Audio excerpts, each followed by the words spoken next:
Good afternoon and welcome to the regular board meeting of the Board of Directors of the East Bay Regional Park District on May 16th. We're beginning today at 1:11. Madam Clerk, would you call roll, please? Yes, President Wasp. Yes, President Waspy. Director Coffey, Present. Director Eccles, Present. Director Mercurio. Here. Director Rosario, Here. Director Corbett, Here. Director San Juan, Here. President Waspy, Here. General Manager Landry, and General Here. Counsel Virgo. Get you Here. another one. All right, thank you. So we'll begin today with the Pledge of Allegiance. Member Mercurio, will you lead us?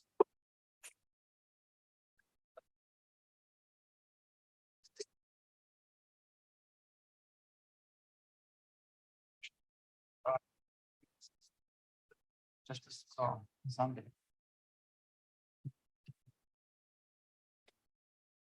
Thank you. And Member Corbett, will you read the land acknowledgement, please? Yes, thank you, Mr. President.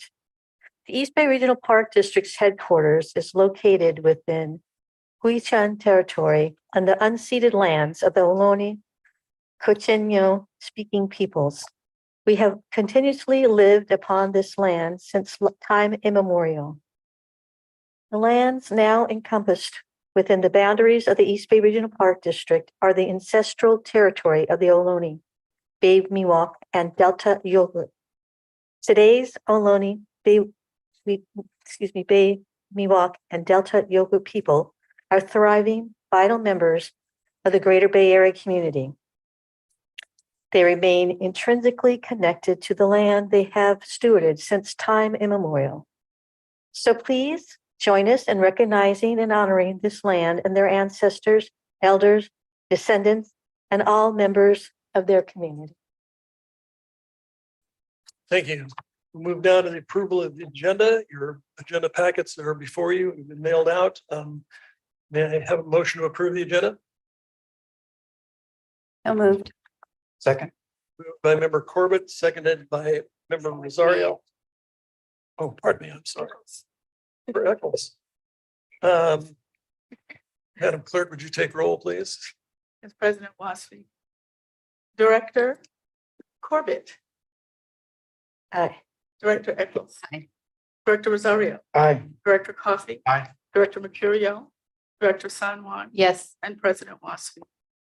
Aye. All right, so we'll now move to public comments. Madam Clerk, will you explain how to submit public comments? Yes, President Waspy.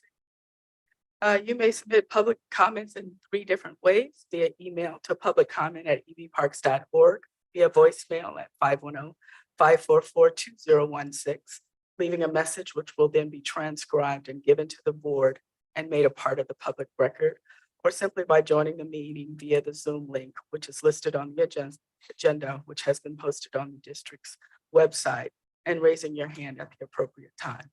The submission of public comments was noticed on the agenda and in the board pack posted on the district's website on May the 12th.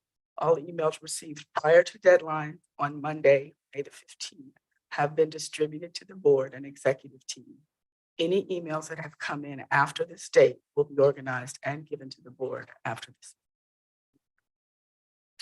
All right, have you received any emails or speaker cards from the public for any items on the open session? We currently do have 2 speaker cards, President Waspy. We have a Zoom hand, Sarah Lounsbury and Sally Tobin. And that's all we have right now. All right, And- let's start with Sarah. Want to start with Sarah or Renee and Let's do the Meadow. folks that are here present. Renee, go ahead. you have 3 minutes, ma'am. Thank you. Good afternoon, President Wasby and members of the board. My name is Renee Patterson. I'm here today to talk about the PERPS filing that was done on August 26, 2022. So that was over 8 months ago, or exactly 264 days ago. So that's a long time. It's with the PERBS, which is the State of California Public Employee Relations Board. and AFSCME filed an unfair practice charge for bad faith bargaining, interference, direct dealing, and unilateral implementation. I come to remind you of this. I don't know how far along it is because we don't get like weekly updates or anything like that. I don't know if you do, but it still definitely has not been settled. So I will be back again at the next board meeting if it hasn't been settled by then. And thank you very much for your time. Thank you. Anyone else? Meadow Darcy, you have 3 minutes, ma'am. Good afternoon, members of the board. Just thought I'd stop by today. I'm Meadow Darcy and I'm representing ASPE Local 2428.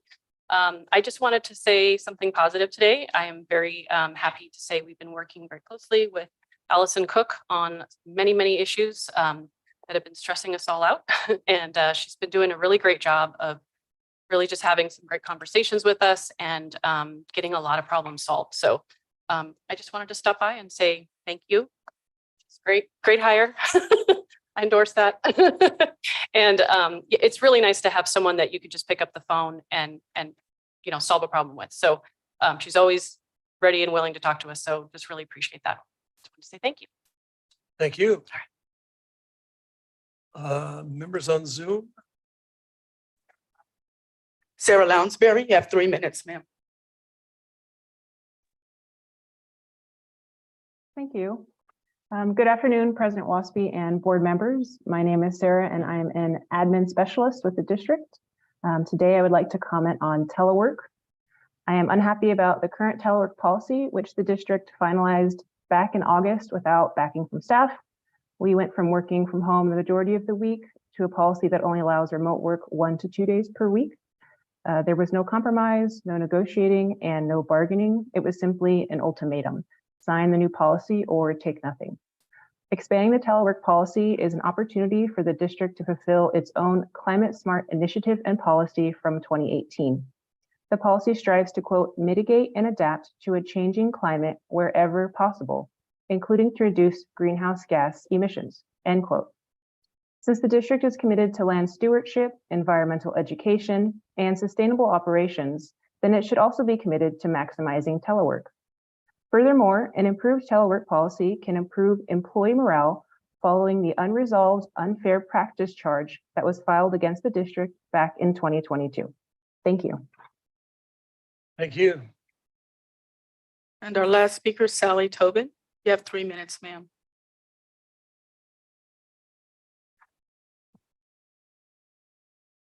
Thank you very much. My name is Sally Tobin.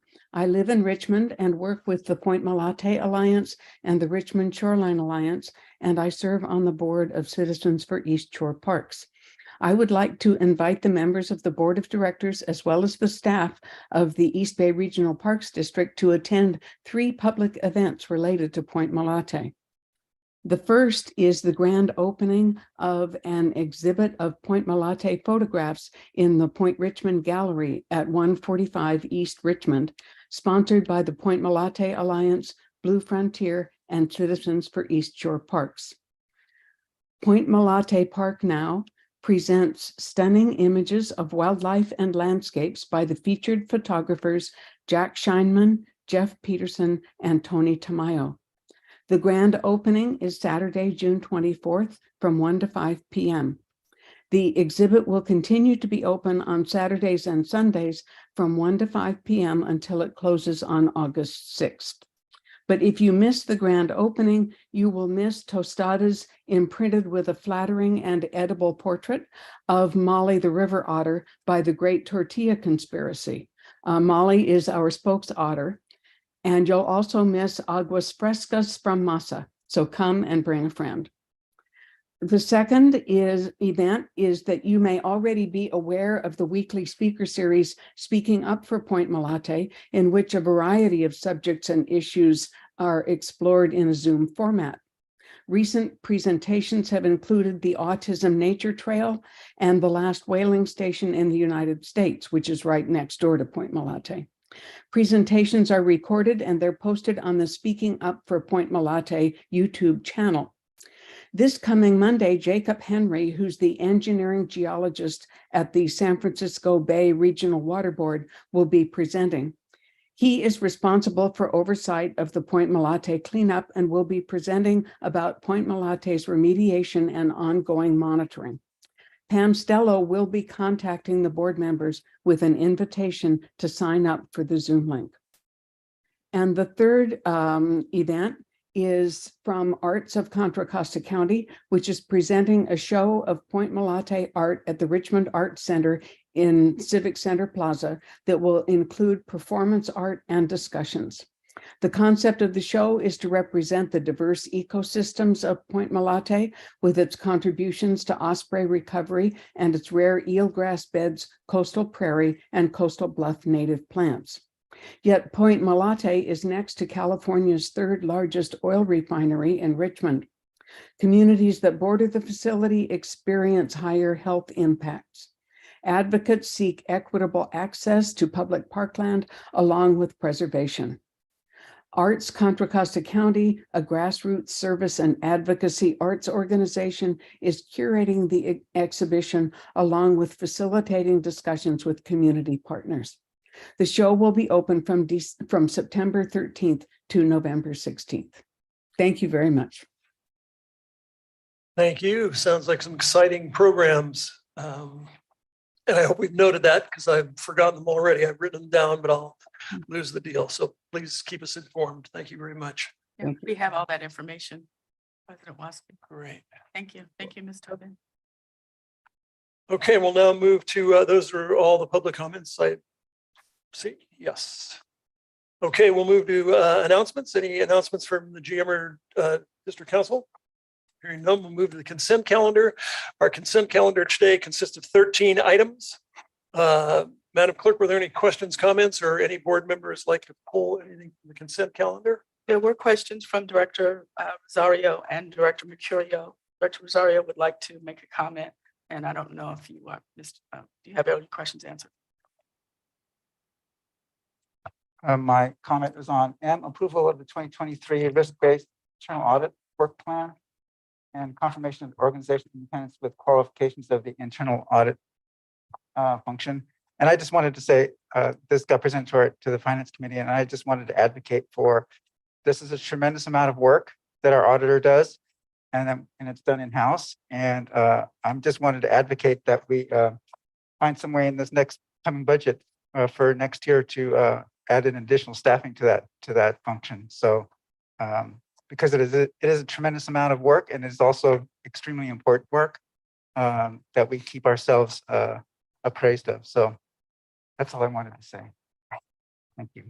All right, thank you. Any other members, questions, comments on anything on the consent calendar? I'm ready to make the motion. All right, we have a motion by Member Corbett. I'll second. And a second by Member San Wong. Any further discussion? I'd like to add, I'm very glad we're hitting those electric vehicles. And I can't wait to take a ride with someone in their new Mustang. Yeah, that'll be fun. So we have a motion, a second. Hearing no further discussion, Madam Clerk, will you take a roll call vote? Yes, President Waspi. Director Eccles.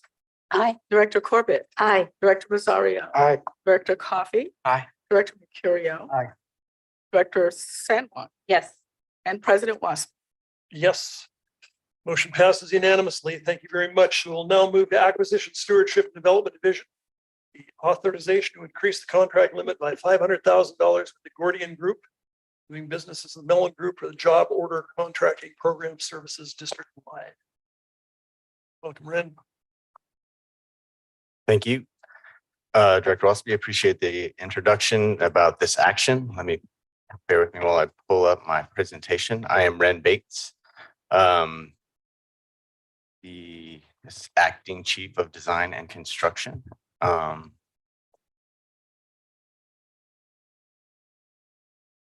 only do one thing at a time. So working on this. And as stated, hoping to share with you the need for this item. Here we go. So as Direct President Wasby said, good afternoon, board members. I am Ren Bates. I'll start over again, Acting Chief of Design and Construction. We are here seeking approval of amendment to a consultant contract. This is for our job order contracting program.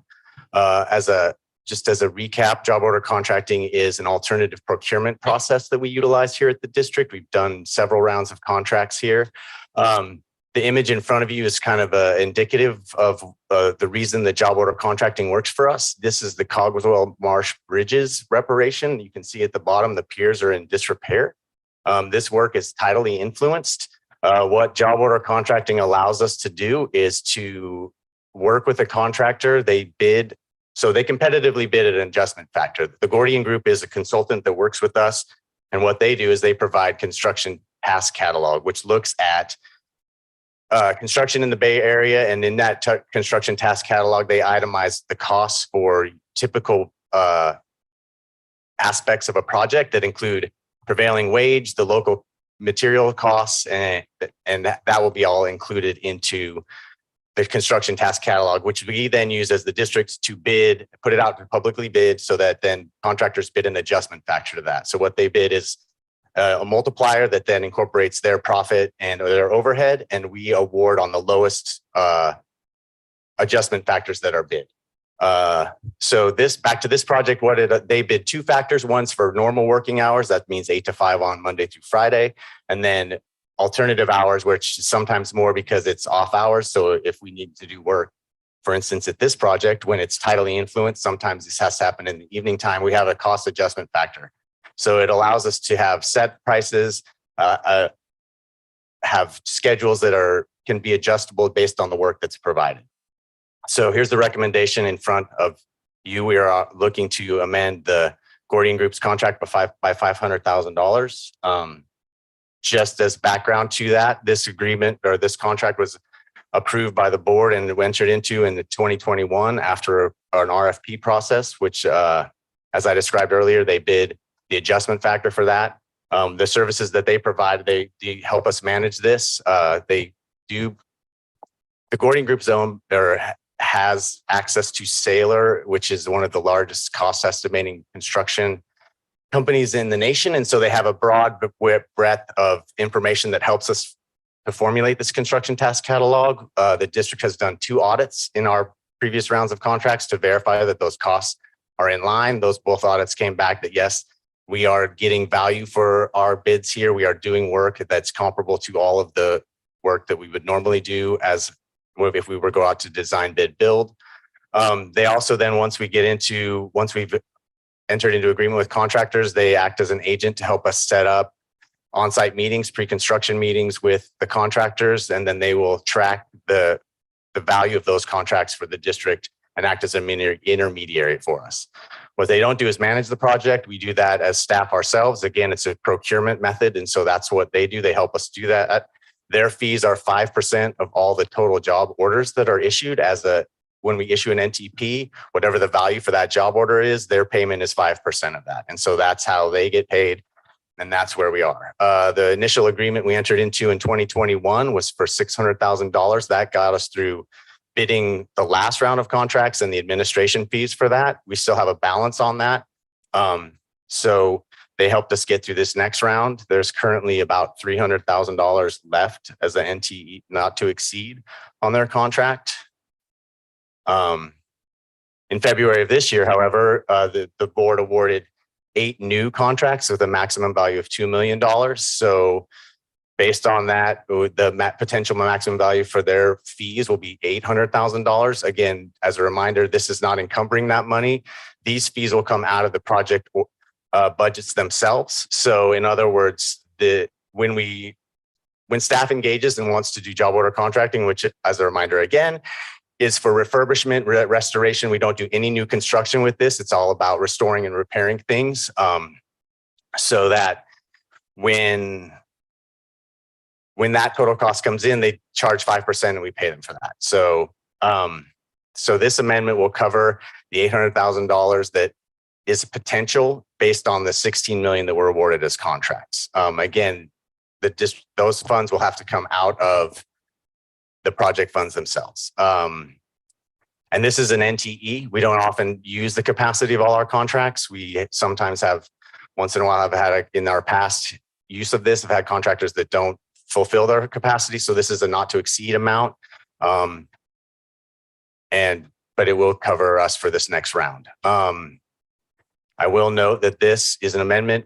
The next time we go to seek, at the end of this term, we will go back out to RFP to see if there are other vendors that can help us run our job order contracting program. So this will get us through our next round of contracts. And at that point, then the district will engage in an RFP process to, if it's so desired by the board, to continue with our job order contracting program, that we'll then seek a consultant and we'll go through that RFP process. So this is just to get us through this round of contracts. Here's the recommendation before you. So we're seeking authorization to increase the contract limit by $500K with the Gordian Group to help us with our job order contracting program services. Happy to field any questions at this point. Any questions or comments from board members? Member San Juan. At the beginning of your presentation, you made 2 points of what the construction task catalog is. Sure. Can you just repeat it? I have prevailing wage, and then was the other one materials? Yeah, material costs, local material costs. So they base that on the prevailing wage and local material costs. So when we use one of these projects or one of these job order contracting methods, does it include materials as well as labor? Yes. So what will happen, to answer with more specifically, is we'll go out and we'll have a pre-site meeting. We'll have our plans and specs that show all the scope of work that we want to do. The contractor will then, we'll have a discussion on site. The contractor will then take back plans and specs, use the construction task catalog, do takeoffs of quantities, and use that to basically compose what the price would be based on those fixed costs that they already knew when they entered into the contract.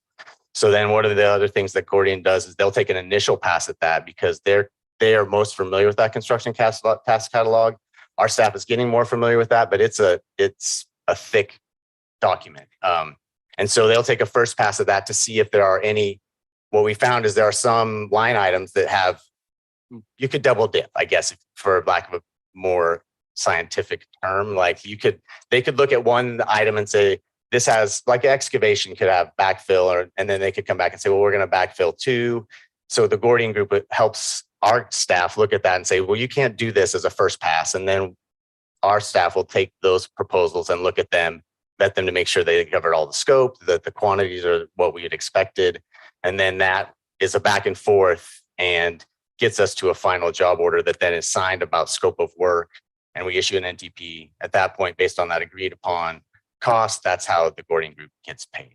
It's probably more than what you asked, but It's helpful. It's good to know some of these processes. And then my other question is, I know with all the recent storm damages, did we use any of their services for that work, or was that done separately? So we will utilize that. There has been discussion of utilizing those for some of the larger projects that staff has not been able to take care of. And so, yes, it is a good method by which we can do that. That highlights another advantage, or one of the things that job order contracting allows us to do is to mobilize a contractor fairly quickly in terms of not having to go out to bid, then have it to bring it back to the board for authorization and then entering into agreement. A lot of that is compressed into, because we've already bid it and we have prices, we can just get into figuring out to make sure that the scope is what we need and agreeable on. Any other board members?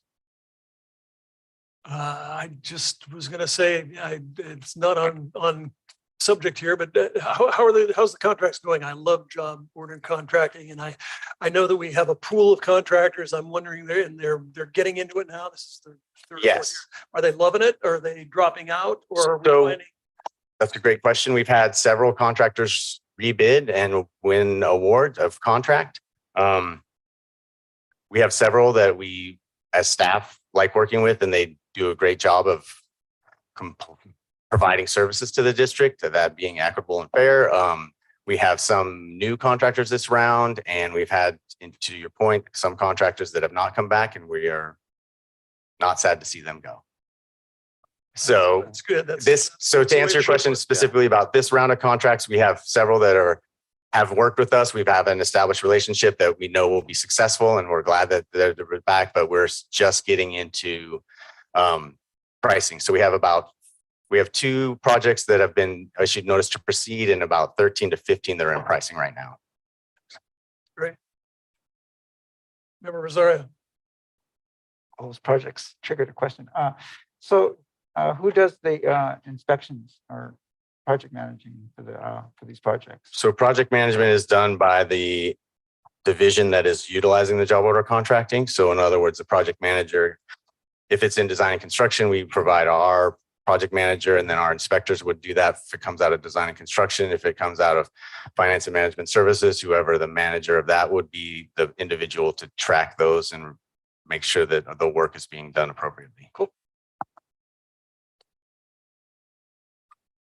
Any members of the public have any comments?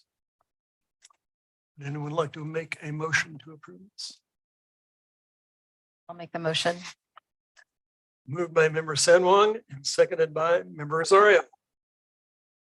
Right, if there's no further discussion. Madam Clerk, would you read a roll call? Yes, President Waspi. Director Eccles? Aye. Director Corbett? Aye. Director Rosario? Aye. Director Coffey? Aye. Director Mercurio? Aye. Director San Juan? Yes. And President Waspi. Yes. Motion passes unanimously. Thank you very much. Thank you. Our next item is the authorization to increase the construction contract contingency by $900,000 with EF Brett Company Incorporated to transfer and appropriated funds in the amount of $1.1 million for the renovation of Roberts Pool Project, Roberts Regional Recreation Area. Good afternoon, President Waspi and board members. I haven't left. I will leave shortly. I'm here to introduce Toby Perry, who's the project manager for this item. This is the item that we mentioned at the board tour when we were out there at Roberts Pool. Toby, I think, did a good job of explaining that then, but we're back here for formal action. So he will again walk through the necessity for this action, and we will go from there. So without further ado, I'll introduce Toby, who will give a presentation. Thanks, Ren. Bear with me for a moment while I share the screen here.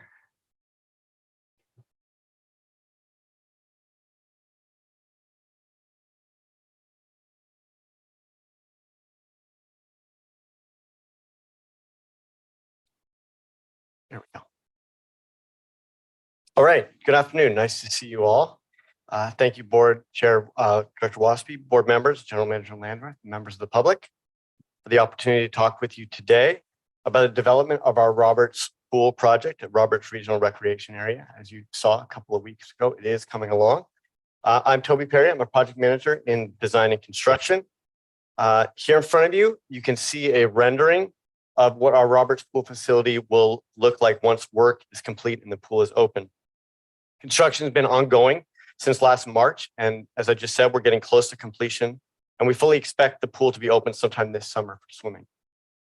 As I go through my slides, I'll be sharing some recent photographs of the site. So as President Waspi just stated, the recommendation before you today is for authorization to increase the contract contingency in the amount of $900,000 with EF Brett and Company for additional construction scope, and to authorize the transfer of appropriated funds of $1.1 million from the Aquatic Facilities Improvement Fund into the project. The image in front of you on the right here is of the new pump house where the pool equipment and storage will be. Just as a reminder, Roberts Regional Recreation Area is located in the Oakland Hills along Skyline Boulevard.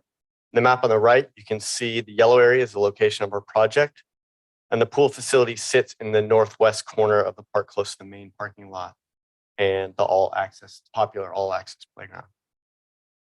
And just as a point of interest, this project is within unincorporated Alameda County, not the city of Oakland, despite its proximity to the city of Oakland. This project was first identified as part of our 2008 WW commitment. The original facility was built in the 1950s and the infrastructure was beginning to fail. The district was also seeking to expand the capacity of the pool to allow for increased use of the facility by the public. The project is really a benefit to regional public health, as it will allow the district to better address water safety training. The district has secured $3.9 million in grant funds that made this project possible. Those funds represent approximately a quarter of the total project budget, which is about $13 million. And then this image on the right here, you can see the old pool, which was approximately half the size of the new pool. On the right, you can see in plan view the improvements that were proposed for this project. We started construction by demoing the old pool, the pool deck, and all the buildings. We really brought the project site down to the bare dirt there. The new pool, which I just mentioned, will be approximately 5,600 square feet, which is approximately double the size of that old one. The site improvements include a new pool deck, retaining walls, planting, irrigation, a new entry kiosk, fences, gates, and ADA parking. We built a new public changing room building with restrooms and office space for lifeguard services and park operations. And then lastly, we constructed the new pump house, which I just showed you, which will house the pool's mechanical equipment and chlorine treatment, which is to be consistent with the way in which we treat all of our other pool facilities. In this image, in the foreground, you can see part of the pool deck and the new pool. This photo was actually taken just this morning by my construction manager. So you can see the dark there is the freshly poured concrete adjacent to concrete that was poured on Friday. And then just behind that, you can see the shell of the pool, which is complete and just needs to be plastered, which happens just prior to filling the pool. If you plaster too soon before the water goes in, then you start to have cracking. So the sequence is you plaster it, and then the next day, the minute you're done plastering, you start filling it up. And then in the background of this photo, you can see the new public changing room building. This is the interior of that building from the previous slide. This is the portion of the building that's going to be for the future office space for lifeguard services. You can see there the beautiful stained wood beams and ceiling. Just through that door is the lifeguards shower and changing room. And then still to be built out in this room are the lockers and the desk spaces.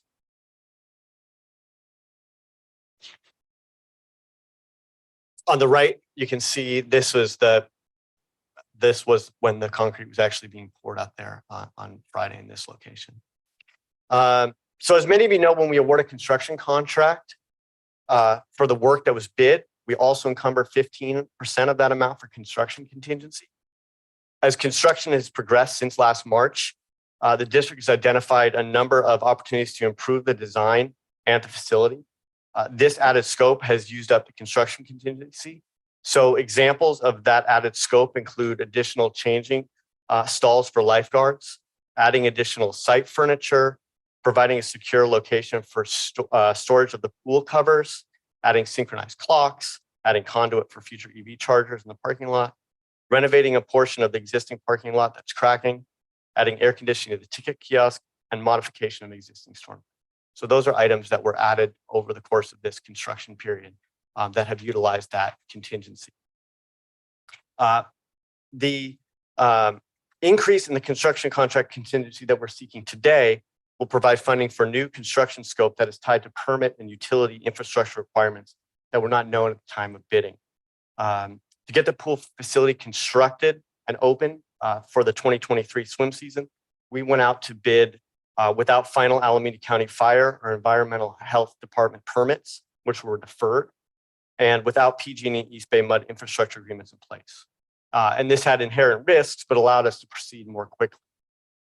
These new permit requirements include 3 new water meters and associated backflow preventers and pipes. That was work required by East Bay Mud.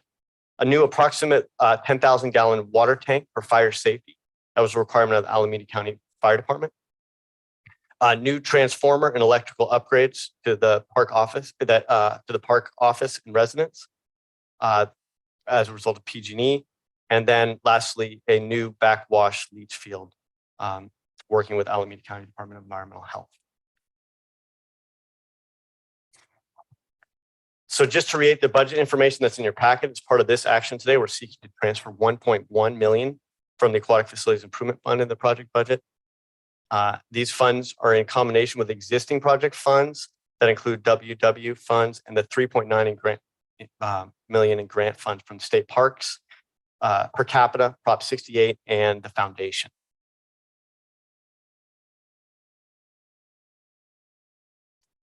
So again, before you there is the recommendation, and then in the image, this last image here, is of the interior of the pump house building with much of the new pool equipment installed here. Thank you. Happy to take Any questions. questions or comments from board members? Member Rosario?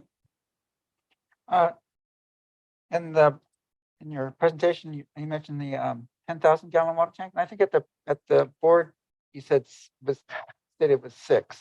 Yeah, so that's a result of us of daily conversations with the fire chief and trying to figure out exactly what that size is. It's actually going to be it's going to be under 10,000, more than 6, just under 10.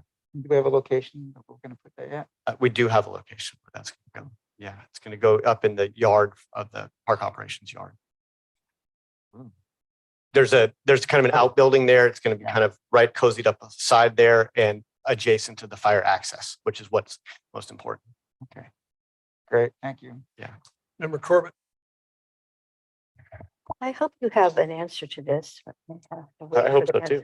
And it's just, with regard to the changing rooms, showers, restrooms, staging area, what is the number available for the male and female side?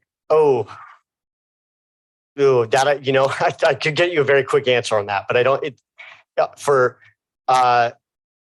There's approximately showers. There's approximately 3 in each, the male and the female, and then there is a dedicated all gender family restroom that's just kind of a standalone, and then there's also going to be deck showers. That seemed to be the best way to maximize our space and allow for the most showering. It's also driven by code, by building code. That's how the number of showers was arrived at. And changing. So all of that is driven by code. Okay, and you can give me some more information on that later, but. Yeah. Is it equal to the males and the females? They have the same number? Because I know in the old style of doing things, there were often more facilities for young men and young women. I believe so. What does differ is more the toilets, but again, it's all driven by code. Yeah, but the number of places for male and female, the changing rooms and other things like that should be equal.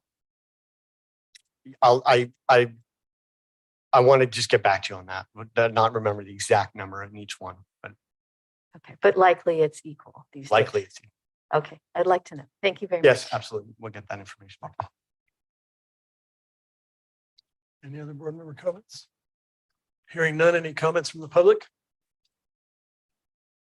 Would anyone President like to Wasserman. make a motion to approve this?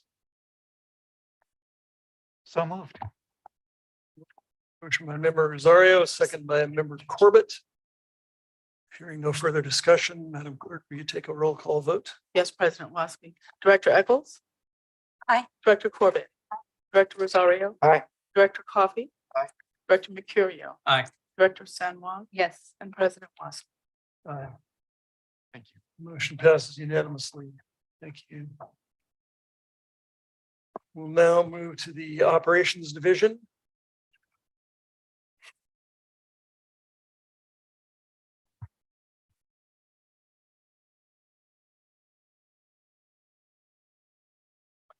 Good afternoon, members of the board. Steve Castile, here, Chief of Park Operations, here with Lakes Unit Manager David Vance.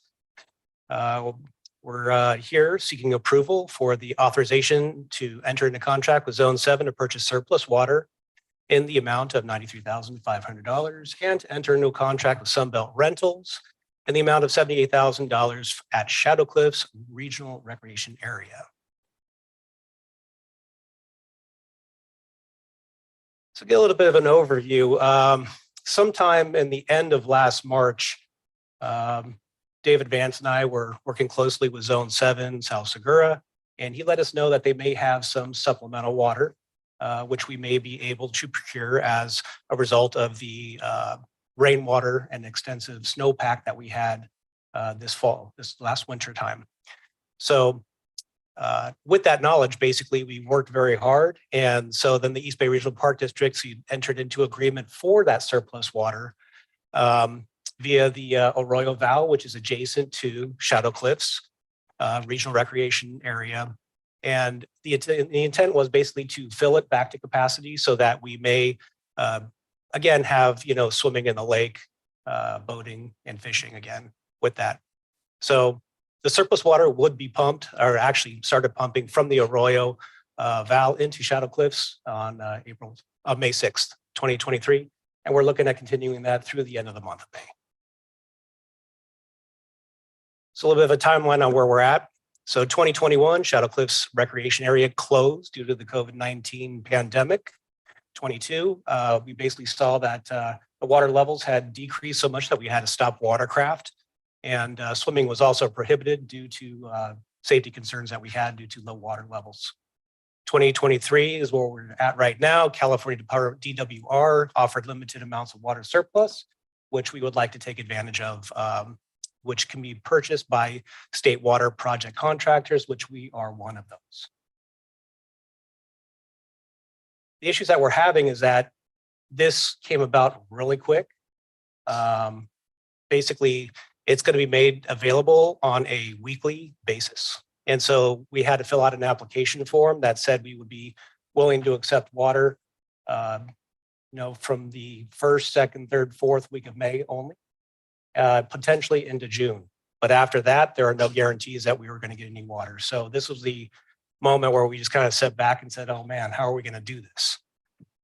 So working closely with other members within EBRPD staff, initiated an application for the surplus water, and emergency contracts were gone through, really put the fast track on this, contacted Zone 7, let them know we were definitely interested in this, basically worked with everybody else, and then also got in contact with Sunbelt Rentals, who fortunately had a crew that was already on this side of the West Coast, which might be able to help us get the equipment that we needed and in place in a pretty quick manner.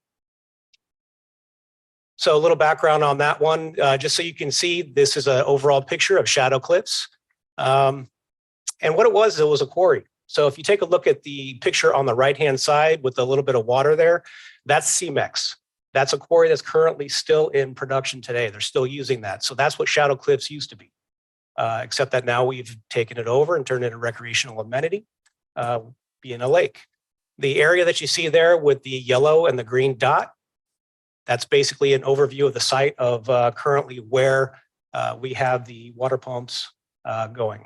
And I'll show you an up-close picture. So the Arroyo Val basically is on the right-hand side. The water comes downstream. DWR basically releases the water with Zone 7, goes to the Arroyo Val. We ran some piping at the inlet portion right there. And then basically we have the 2 pumps that are at the green dot, and then the outfall, which is transporting it into Shadow Cliffs. And if you can also take note too, that the nearest houses in relation to where this is, site selection was very carefully done and really thought about, because the noise that could potentially come off of the pumps had to be taken into consideration, because we're only 800 linear feet to the nearest neighborhood on the adjacent homes, and we wanted to be good neighbors to them. So mobilization, if you can kind of take a look, on the truck, we had 1,200 linear feet of high-density polyethylene pipe delivered. This piping is 18 inches in diameter. It's really big. The pumps that we had, if you can see, basically 2 of the pumps took up 2/3 of that flatbed truck on the bottom right-hand side. And just so you can kind of get a relation to how big it is, that's my work vehicle in the background there. It's at the same size or bigger. Each pump is bigger than my vehicle. Set up an installation. We were very fortunate, as I had mentioned, there was a 4-person crew that had just finished up on a job in Los Altos. They are a mobile crew that specializes in this type of work. Reaching out to Sunbelt, the timing couldn't have been more perfect. So they finished up with that job and brought all their equipment over. They were able to mobilize. And what you see there, the machine on the bottom right-hand side there, it's a machine that grabs the piping, pulls it together, and hot welds it. And so you can adjust your pipes basically to whatever size that you need in length. Once they have the length, basically they strap it to the what's called a JLG. It's a lift, and they basically move it, maneuver it basically to put the piping down the slopes. Because what this had to do is go up one side of a slope on the on the bank up there, across it, down the other slope, across a path, and then into the water in Shadow Cliffs. And the unit you can see on the bottom left-hand side is the unit putting it into place, and it's on top of the bank on the upper left side. Again, so what you're seeing in the middle here is the intake pipe. Once they secured it, the pipe on the right-hand side was the first pipe that they installed. That was our test pipe, basically, to fire it up before we had DWR send the water downstream to make sure that that was operating. And then the picture on the left is the 2 supplemental pipes that were put in there, or the other pipe. So we have 2 now. So basically 2 intakes and 2 outfalls on the machines. This is a picture of the machines basically in place. So they were side by side. They had basically valves that came off of those. So intake to the machine itself, to the pump, exited to the valves basically to prime them. And then what you see on the left-hand bottom is a flow meter so that you can see exactly how much water is being delivered per pump so that we know exactly what's going into the lake from the arroyo. And to give you an idea, just as a long view of the run, which is going from the arroyo up the bank, is the picture on the far right-hand side there. And with that, I'll turn it over to Lakes Manager, Unit Manager Dave Vance. Okay. Good afternoon. I'm Dave Vance. I'm the Lakes Unit Manager. Good afternoon, board members. So this picture here you see here is the picture on the right there is the decibel reader that we purchased for this project because we did want to be respectful to our neighbors, as the chief said, to not produce too much noise around there. There's a noise ordinance within the city of Pleasanton, which we reached out to the city of Pleasanton to make sure we fall under those guidelines. As you can see on the graph to the left there, a normal conversation is at 60 decibels. And the picture on the right, again, it's 56.8. That's with 2 pumps running about 25 feet away. I worked with my staff with these decibel readers to take readings throughout the neighborhoods to make sure that we're following, in line with the ordinance. So like I said, 25 to 50 feet, we're about 52 to 59 decibels. Going into the neighborhoods that are about 800 linear feet away, we got 63.2. The reason why it was higher is the traffic noise on the roadway, not because of the pumps. So behind the houses there, we got a decibel reading of 49.3 decibels. So they're pretty quiet in comparison to 2 big diesel pumps pumping.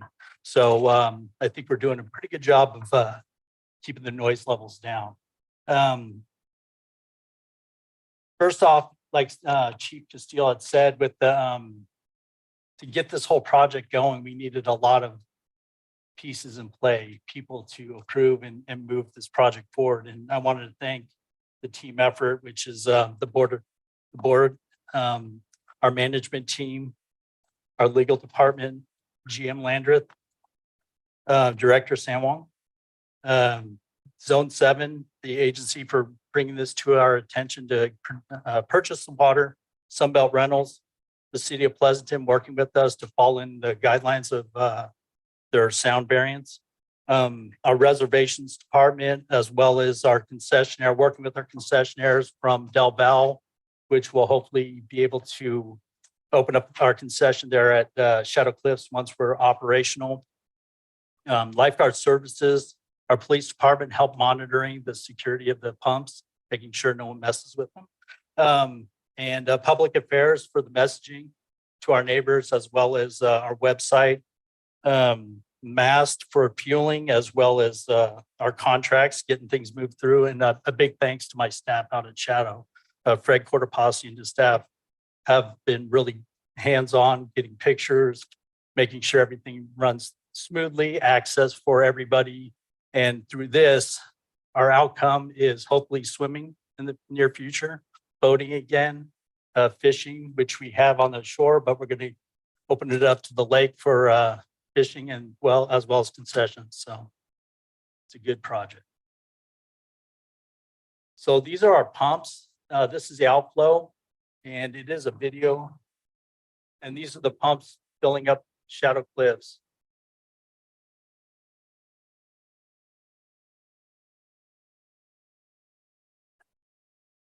Will you take a question? Over. Sure. Are these pumps running 24 hours a day? 24/7.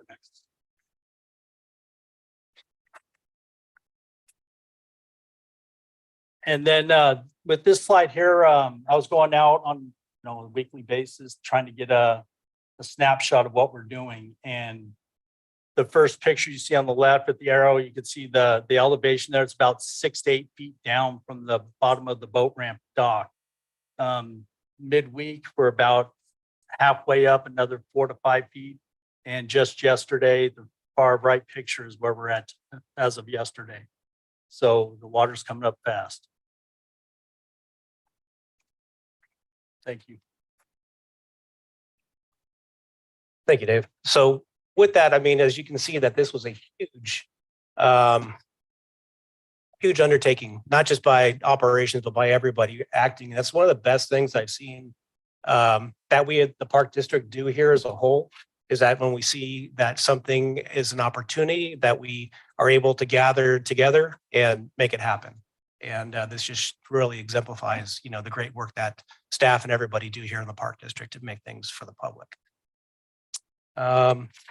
With that, again, here we go. Just like to finish out by saying that, so we're seeking approval for authorization to enter into a contract with Zone 7 to purchase surplus water in the amount of $93,500 and enter into a contract with the Sunbelt Rentals in the amount of $78,000 for Shadow Cliffs Regional Recreation Area. And with that, we'll take any questions. Any questions, comments? Member Corbett. I don't have a question, but that's just very impressive. As someone who not only on the board has always admired this lake area. And as a kid years ago, used to hang out there. It's just so nice to see all that water. So thank you for that extra work, and thank you to Mother Nature and allowing us to have some water as well. Do we know, it might even say, you might even said this already, but how long we will have a chance to have, a deeper water in that lake area? We have the ability to pump until the end of May. It is a week by week, Okay, approval. And so, but right now we are pretty much assured to pump to the end of May and then potentially 1 week into June. and I bet you you're gonna have a lot of happy families down there. I hope so. Right, It's been a right. long time. Will there be any kind of little event saying this is happening, or let's get excited? Or We did a lot surprised of, with- I know our public affairs did a lot of media outreach. It's on our websites. We've been Okay, promoting it good. with users of the park. So everybody, and you can visually see the water coming up. So I think a lot of people are coming out there and taking a look and noticing good. it. Good, it's great, thank you. Yeah. And then July 4th, of course. Oh, yeah, oh, yes, that place is great. It'll be even extra. Great, thank you. You're welcome. Thank you. Member Eccles. Not a question, but I just also want to say congratulations. Really, this is very impressive, and love the pictures, and so excited to see that water filling up, and I can just only imagine how excited the kids and families are that use that area to swim, and with summer coming up right quick. So hopefully we can get it open soon, and it's really looks great. Thank you very much. Member Mercurio. Yes, thank you. Yeah, no, I'll echo all those comments. Those are kind of exciting projects, aren't they? And the thing is, there's a reward. The reward is so great in this case, and so the reward to you, us, and mostly the public. But I just kind of wondering, how much water is this? I mean, it's not going to totally restore it to historic levels for this time of year, though, right? I mean, it's just We enough should be able to get there or pretty close to there. Yeah. Okay. We're looking at, by my initial calculations, probably around 1,100 acre feet. Uh-huh. And right now, I think the two pumps are basically able to get about almost 13 million gallons per day delivered into the lake. So Wow. it's 75 acres. And so as you kind of go up, it takes a little bit longer to fill, but it's a lot of water. And so each one of these pumps can they can basically pump 10 cubic feet per second of water, which is pretty good rate amount of water. Yeah. Being two pumps, because we have a short duration, 20 cubic feet per second. And I know we're working with the water agencies because there was kind of a checks and balances, because what they release up there doesn't mean 100% of it gets to us. Mhm. So we had to make sure that we had enough water filling it so that we're not going to draft it and basically make the pumps not run. So they release a little bit more on the front end of it so that we're guaranteed to basically have what we need Yeah. at the Arroyo. No, that's great to hear. That's, Yeah, it's pretty exciting. Member Sandlin. Yes, again, thank you. I'm super excited about this. You know, I commented to the local Pleasanton Weekly in regards to this project, and it's so amazing to be at this point today, because I remember in December when most of us were at the Interpretive Pavilion ribbon cutting, my predecessor, Ann Wieskamp, made a funny comment about how she had very high expectations for me to fill Shadow Cliffs with water. And when she said that, I just thought, well, we'll see what happens. And this was before we even had, you know, any sort of major rainstorm in the season. I think we might have had a little bit at the beginning of December, but I don't think I would have ever predicted we'd be at this point today. So it is pretty phenomenal. And I'll also just point out, I know this was mentioned in the presentation, but it's so important just as Californians to understand our water systems. You know, in the news, I think even just this morning, the Sierra snowpack, it still hasn't really melted. I think they're calling it the big melt, but a lot of what's making this Article 21 water available is that Sierra snowpack. And so that's how, you know, us getting water into Shadow Cliffs is connected to that water system. I'll also mention, you know, in terms of the location, Stanley Boulevard that runs alongside Shadow Cliffs Lake, it's such a well-traveled corridor. And so that's why I think a lot of people do have their eyes on the water levels of Shadow Cliffs Lake, including myself. And I'll share that ever since we started the pumping, at one point, the water levels, I mean, it was definitely raising from the siphon, but as soon as we put in the pumps, so where the swimming dock is, there's a little bit of a drop off, and the water levels were staying right below that drop off. And then it pretty quickly, it got up to over that point where there's that drop off. And then just yesterday when I was going by Shadow Cliffs, I noticed that we were already up at the swimming dock. So that's really remarkable when you think about how large the lake is and how much water it takes to get from that point of that drop off to the swimming dock. And then, you know, the other thing I'll mention is locally, there's a rapid bus route on Wheels Bus.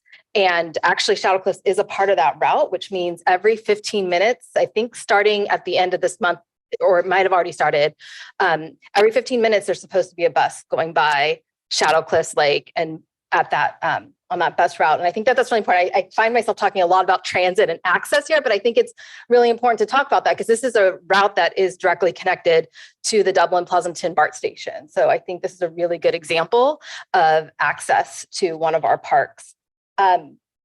And so now I have a challenge for Susan Shu's team that I'd like to work with you on. I think it'd be great if we can clip this portion of the board meeting and have that clip available, and maybe we can put it on our district YouTube channel. And then I know I've worked closely with Tri-Valley TV in the Dublin, Pleasanton, Livermore area, and they might even be willing to play this clip you know, when they have breaks in their schedule. And I think that's a great way, because there's a lot of people I know where I live that are so interested in this project, who are scientists and just want to know this type of information. So this could be, you know, a different way to get the information out there.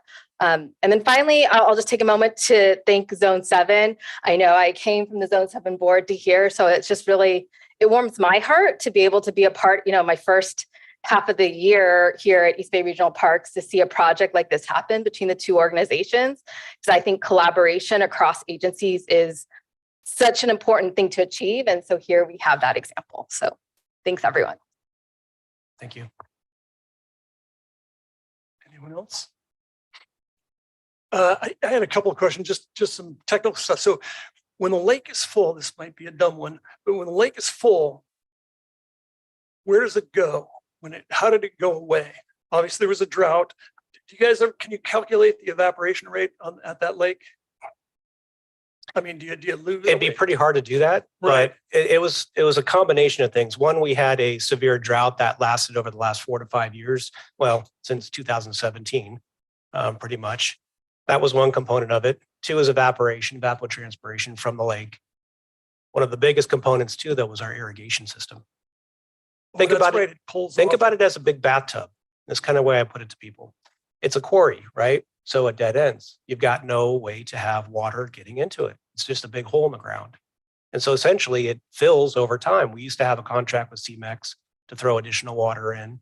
And we also have a siphon that can, when we are in non-drought conditions, we can have a 6-inch siphon with gravity feed, put it in there. But over the years, they have to have a certain amount of water in the arroyo for the wildlife and for the fish population. So we weren't able to draft off of that many of the years during the drought. So in the combination with the drought, not being able to draft the water off of the arroyo and using it for our irrigation system, it depleted, and with evapotranspiration. Can I add to that answer real quick? Go right ahead.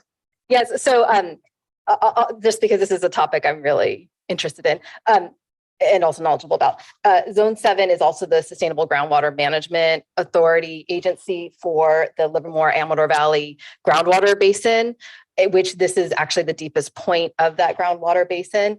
And as part of that, in 2014, the SGMA Act that was passed and signed by Governor Brown at the time requires this annual report on the groundwater basin. And in that, you can find that Shadow Cliffs is classified as a spreading basin. So the idea is, and one reason why we're eligible for the Article 21 water is that the water will, percolate naturally into the basin. Now, whatever that rate of percolation is, we don't completely have that information, but that's sort of how this agreement was able to come into place.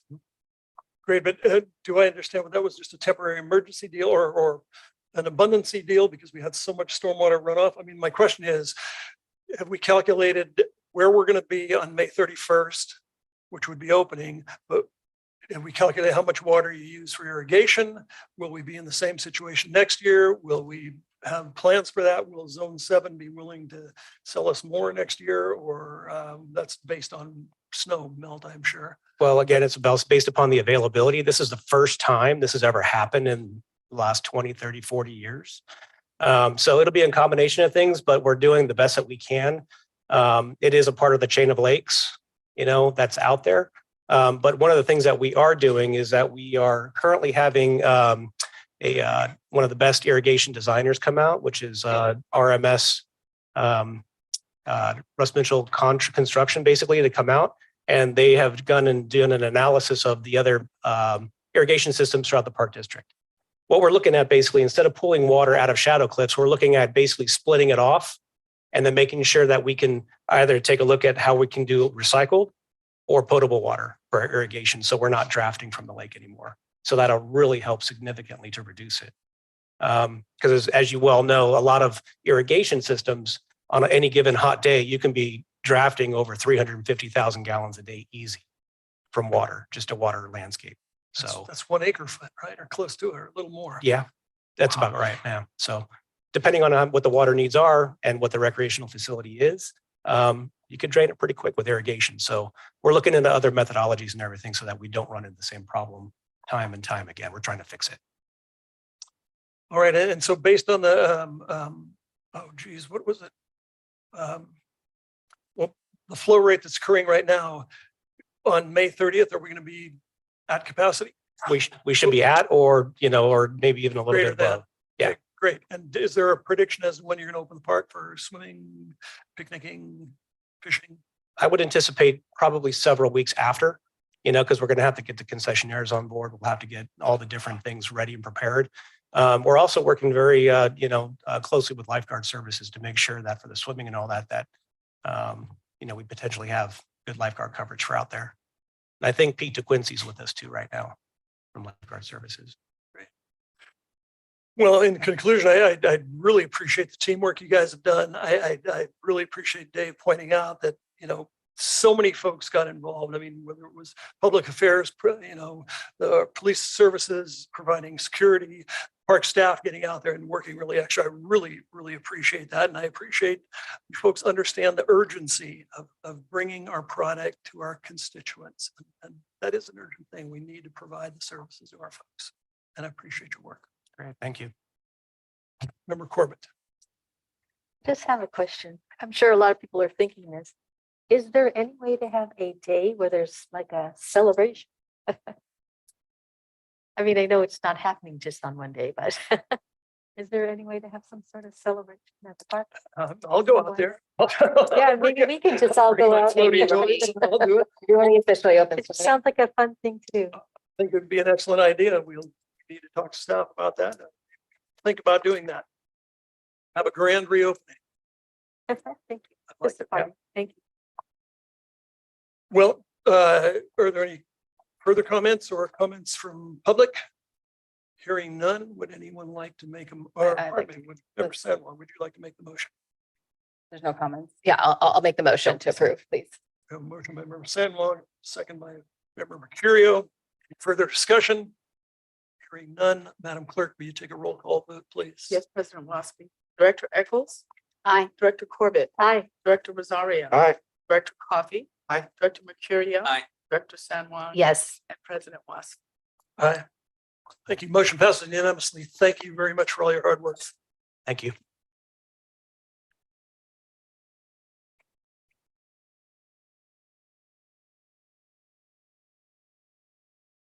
And now we'll move to General Manager's comments. Yes. Yes, if we'd like a quick break, is that okay with everyone? Let's take a 10-minute break. Let's take a 13-minute break. We'll meet at 2:30.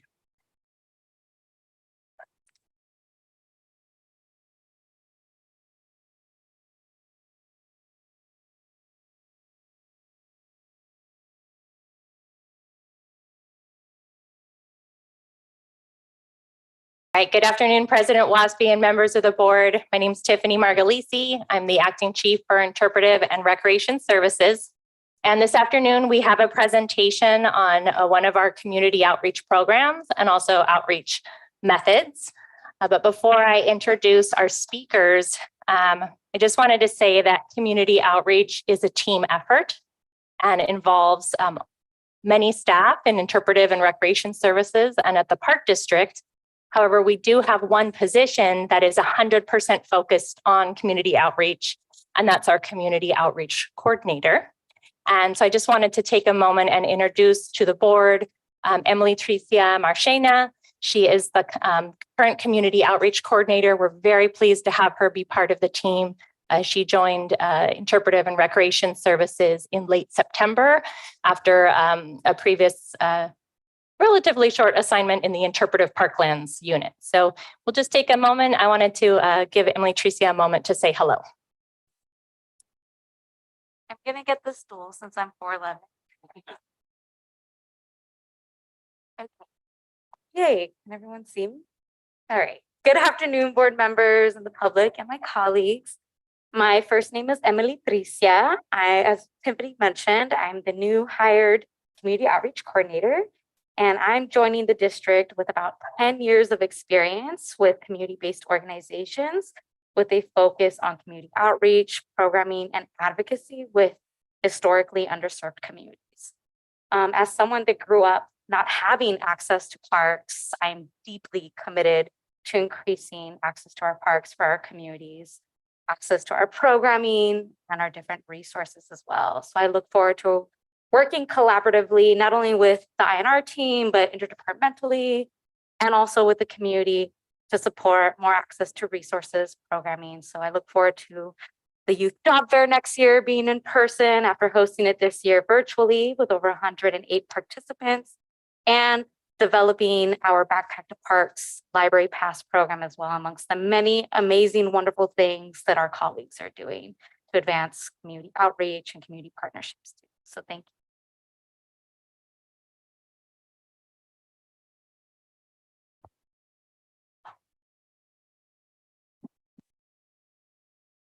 Great, thank you. And with that, I'll be introducing our speakers for this afternoon, supervising naturalists at Black Diamond Mines Pia Loft and supervising naturalist at Sidon Crab Cove Visitor Center, Felicia Walker. Both of your presenters are leaders in their field, and this is a presentation adapted a little bit from a presentation that they were able to present at the National Association of Interpretation Conference late in 2022. And both Pia and Felicia are certified interpretive guides and certified interpretive guide trainers, so they can train others in our team to become certified, including myself. They were my teachers when I went through the CIG class last fall. So with that, I'm just going to pass the microphone to both of them, and they will be telling more about their presentation.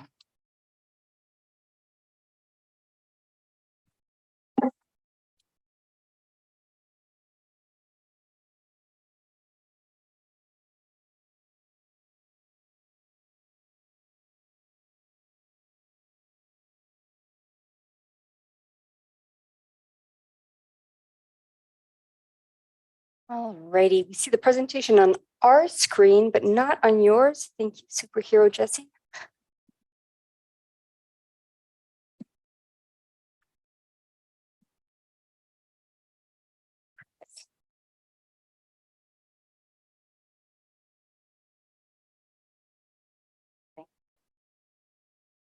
Well, hello, and thank you for having us today. My name is Felicia Walker. I'm the supervising naturalist for the district's central interpretive sector, based out of the Doug Seiden Visitor Center and Aquarium in Alameda. And this is my colleague, Pia Loft. She's the supervising naturalist for the district's northeast sector, based out of Black Diamond Mines Regional Preserve. Today, we're going to give you a quick overview of a program series celebrating Black Birders Week. This program was piloted last year, 2022, and is being used as a template to continue to develop inclusive programming that guides staff through sensitive conversations. This is a shortened version of our national presentation from the National Interpreters Conference in Cleveland. Alrighty, so before we dive into the nitty-gritty, we would like to review the purpose of our department, the Interpretive and Recreation Services, also known as INR within the district. Now, our internal mission is to support the district's wider mission and vision by inspiring East Bay residents to enjoy and value their regional parks through innovative programs and services that are educational, uplifting, and empowering. So as many of you know, the East Bay has one of the most diverse populations in the country. So in order to connect with all of our stakeholders, the INR department has been participating in diversity, equity, and inclusion trainings since 2015. And examples of department-wide trainings include programs from Justice Outside, Rise Center, Latino Outdoors, and many more.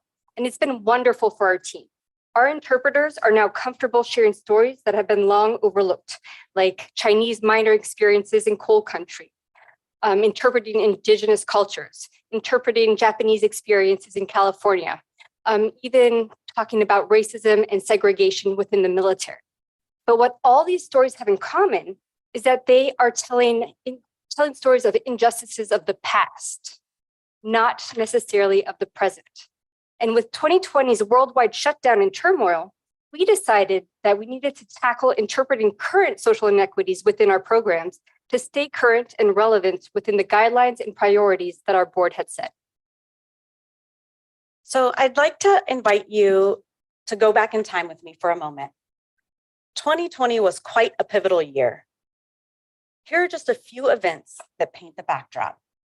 Political instability, US and Iran attacks and war, global pandemic, vote to impeach the sitting president, social injustice, Me Too movement was in motion.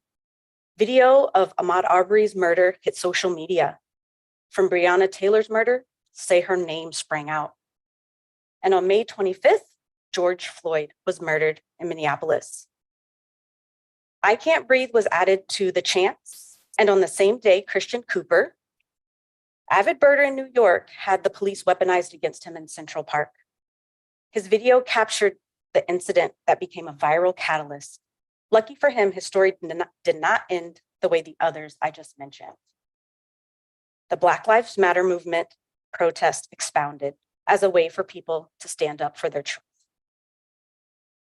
While in lockdown, one young group of Black STEM students, science, technology, engineering, and math students, were meeting regularly for community fellowship and processing. And they wanted to do something. And they created Black AF in STEM as an organization to springboard Black Birders Week. Now, the goal of the initiative initiative, is to normalize the fact that Black people exist in the birding and natural science communities. And East Bay Regional Park District set forth a board resolution to stand with Black people and denounce racism. That was the puzzle piece we needed to maintain community relevance within the guidelines given to us by the board. As educators, it was the perfect way to build inclusive programming for our community. Now at the district, all of our programs aim to be inclusive, but there are a few major differences with this specific program. First, we really tried to prioritize inclusion and relationship building from the beginning. And this is reflected in the teams that developed and led the programs. This is our first day last year, but the teams include our naturalists, our district naturalists, district-wide, big collaboration. Our naturalists are the folks who know the birds. They know the parks. They know how to talk and engage with folks. Then we had folks from the Black Employee Collective, also known as BEC. This group was established in 2020 to advocate for diversity, equity, inclusion, and belonging in our East Bay parks, and was instrumental in making sure that we were being inclusive. And then we had our community partners. From Black AF in STEM to Martin Luther King Jr. Freedom Center to the Radical Monarchs to the African American Museum and Library in Oakland, Friends of Port Chicago, Hip Hop for Change, Outdoor Afro. All of these community partners helped us with program development or advertising or bringing stakeholders into our parks.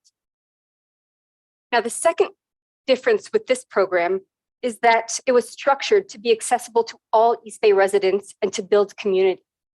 So we had 7 days of programming to reflect the 7 days of the Black Birders Week program. Each day there was one program at a different park with 7 different wards. And this was meant so that theoretically, any resident within the East Bay could go to a Black Birders Week program that was close to home. All of these programs were between an hour and a half to 2 hours long. They had a common outline. They had shared food and drink to build community. We also brought binoculars and bird books so that folks didn't have to be avid birders. They could be a novice and come enjoy the program. All of the programs were guided by the combination and the collaboration of interpretive staff, BEC members, and partner organizations.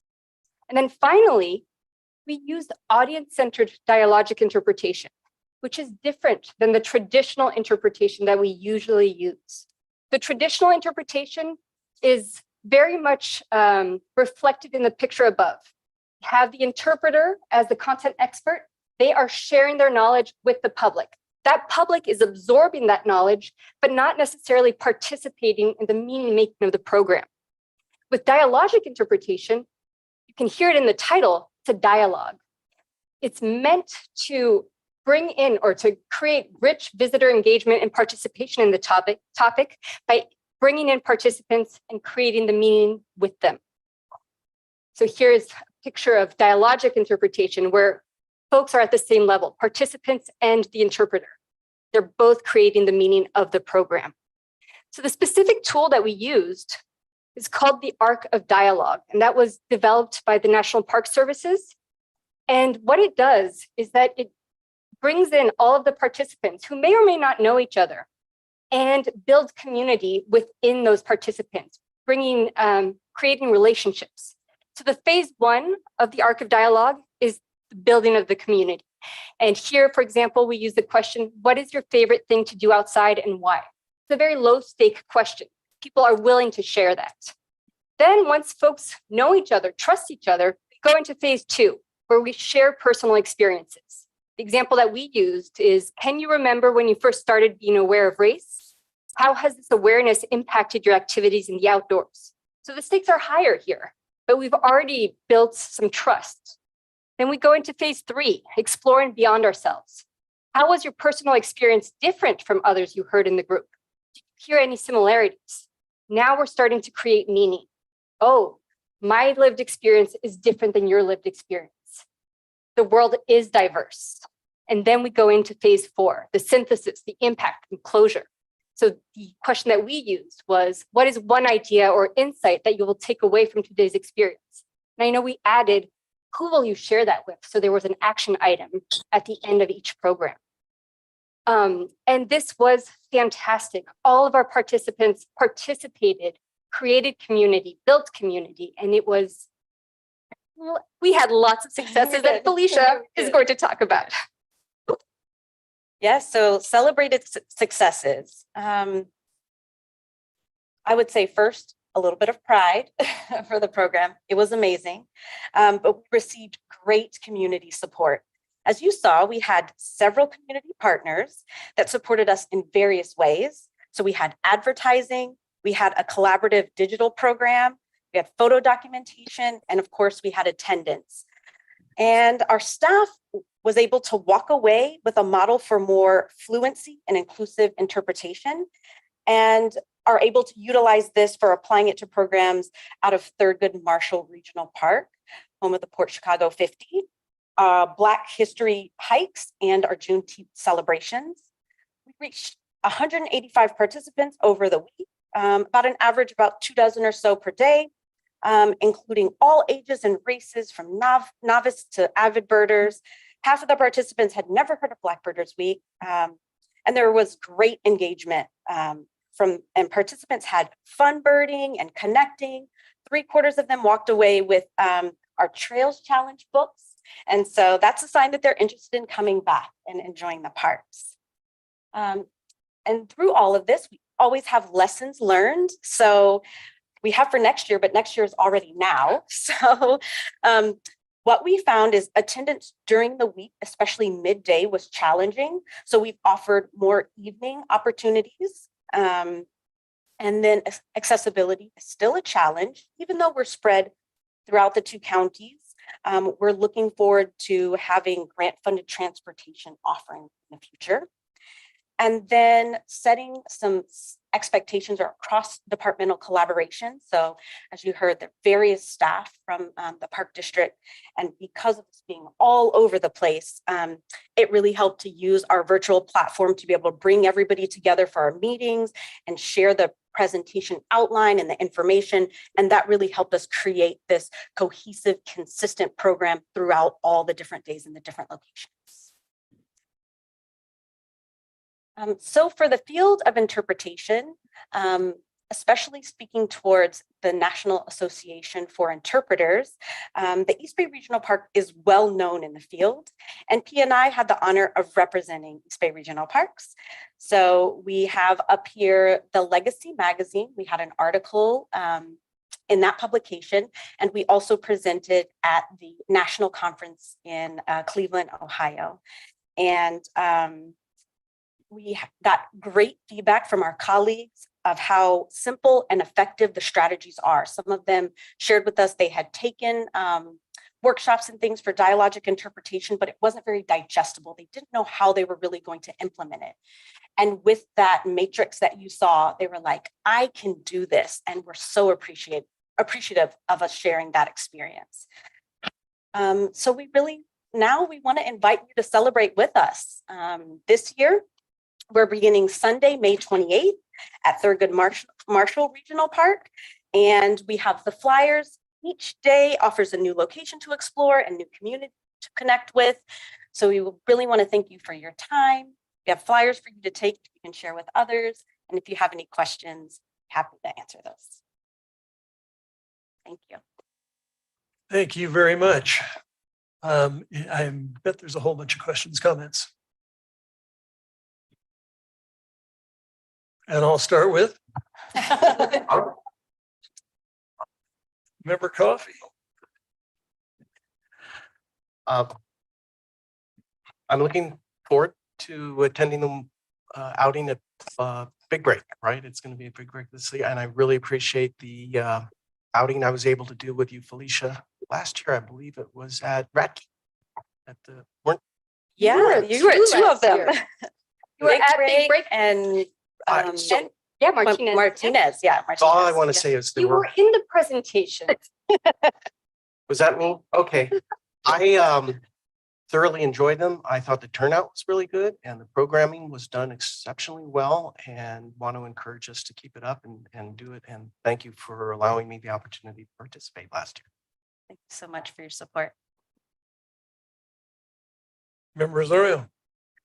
Yeah, I'm really happy that this is sustaining and that something that's going to keep going on for forever. And largely through your efforts, I think here at the Park District, you've really laid the foundation for that to continue. And I think I went to the Crown Beach one. So that was very well attended and very well, it was very well done too. So thank you very much for all your efforts. And I'm going to be out there, a couple of those. Thank you. You also helped us with digital programming with the African American Museum and Library at Oakland. Yes. Yeah. Member Corbett. Thank you so very much for doing this in some of the most beautiful parts of our parks. And I remember people from last year, the comments that they had, and I've already heard from a few people that know that this is coming up. So very much appreciate, this is just a, just wonderful project. I can't wait myself. I took a picture. I don't know which ones I'll be able to go to, but I want to go to more than one and spend some time. And it's just a great way to get people from around the community interested in people who didn't even know we did such things, like you said, and they learn so much from this and they add to the future. So thank you. It's just amazing what you've done. Thank you so much. Member Eccles. Well, thank you so much for the presentation and for the work that you're doing. I really appreciate your leadership in this area and the fact that you could go and present at this conference and really show others how it's done concretely, because, we talk so much in theory and goals and, but if someone can actually see and feel a program like this, then they can replicate it. And so, the work you're doing, it's not just here in the Park District. I feel the ripple effects all across the country. So thank you. Really thank you for your work on this. And I hope to see you out in Point Pinole in June, Thanks so much. if not before. Yes, thank you so much for this. This is something I really wasn't really aware of, and you did a great job of explaining it all, showing us actually what that's all about. I'm also especially happy to hear that you're using Thurgood Marshall for some of this, because that's my ward. So anyway, but I will not be available at the end of May. I guess you've got one at the end of May. I'll be away, but I really want to participate in wherever they are. I mean, so I hope we get a notice of when these are and we can put them on our calendars. It's always the Sunday right before Memorial Day. Oh, I That's see. the- Okay. Yeah. Well, anyway, good. Congratulations for going to the conference and telling everybody about it, and then for spreading the word around here too. Thank you so much. Yes, thank you so much for being here today and sharing this information. I think it's really important to highlight these types of programs at our board meetings, just to, first of all, give us some awareness of the programs, but then also you never know who's watching online, and it's just another great way to showcase the information. Real quick, I think you might have mentioned this at the beginning of the presentation, but is this a national program or is this something that we developed on our own or some sort of combination of both? That's a great question. Thank you. So the program has been started virtually first, and the way you can support is to host your own event. So we hosted our own event. So we are contributing to a national program. And the way that you develop the program is site specific. So the dialogic interpretation, that is all us district. That's great. Wonderful. Thank you. Great. Well, yes, thank you so much for your presentation, and thank you too for being so inspirational, and thank you for your leadership and representation of the district at these conventions and conferences. I'm sure it's well received, and you're great representatives of the district, and look forward to being in Ardenwood on the 31st of May. And are there Eagles still out there? I believe yes. We're looking. Last we heard it was yes. Doesn't matter. That'll be just part of the show. Yeah, Thank you very absolutely. much. Thank you. Continue the great work.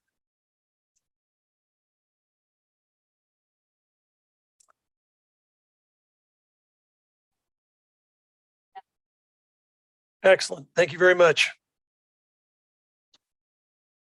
So we will now move to no comments from the public. I see. I had one more under GM comments whenever you're ready. Go right ahead. Okay. Per the request of President Waspy, I have Chief Tiley here. You asked for an update on our carbonator project, and I think she's going to jump on the screen here. There she is. Excellent. Thank you, Chief. Yep. Good afternoon, President Waspy and Board of Directors. Just a quick update on the carbonator. So the state, you all were out to see the pilot project, and we wrapped that up. The next part of the project, the state funded project, has generated material that'll take about 2 days to process, but remember that we can do about 800 trees in a day. And that will happen at the end of this week, likely Thursday and Friday. There will be more operational days that we will schedule so long as CAL FIRE and we approve them and there's material to process. So as you know, we're kind of moving into fire season. And as that happens, the carbonator will be on site. It will remain on site during fire season.